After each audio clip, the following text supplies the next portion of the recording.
Marion, on est sur une des entrées de ville de Blagnac, une des principales d'ailleurs, je pense, en termes de flux.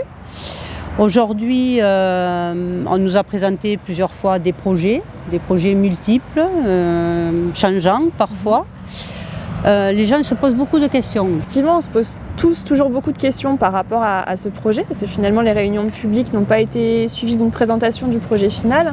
Donc ce qu'on sait, c'est qu'aujourd'hui on a ici effectivement la future entrée du métro Lignocier Blagnac-Jean Magat, et que sur ce même terrain, en proximité, on a un nœud modal, donc un lieu vraiment d'échange entre les différentes mobilités. Donc le métro évidemment, le tramway qui passe juste à côté. On aura également des vélos Toulouse, des pistes cyclables, etc.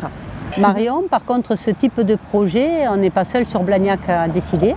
Les compétences que j'ai pu acquérir dans ma carrière professionnelle au sein de l'administration territoriale m'ont donné une bonne connaissance de ce millefeuille effectivement administratif territorial qu'on connaît tous de près ou de loin, ou qu'on subit tous de près ou de loin. Et donc là, effectivement, sur ce sujet, il va falloir qu'on négocie avec Tisséo. Ça va être de parler avec eux pour anticiper cette arrivée du métro en 2028, pour avoir un réseau de transport en commun qui soit aussi adapté et qui permette d'amener les personnes vers le métro et aussi de les faire repartir du métro dans d'autres directions au sein de la ville de Blagnac.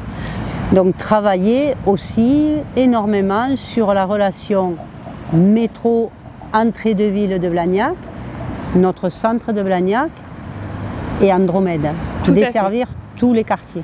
Et pour que tous les Blagnacais puissent bénéficier de l'arrivée du métro et de ce que ça peut nous apporter.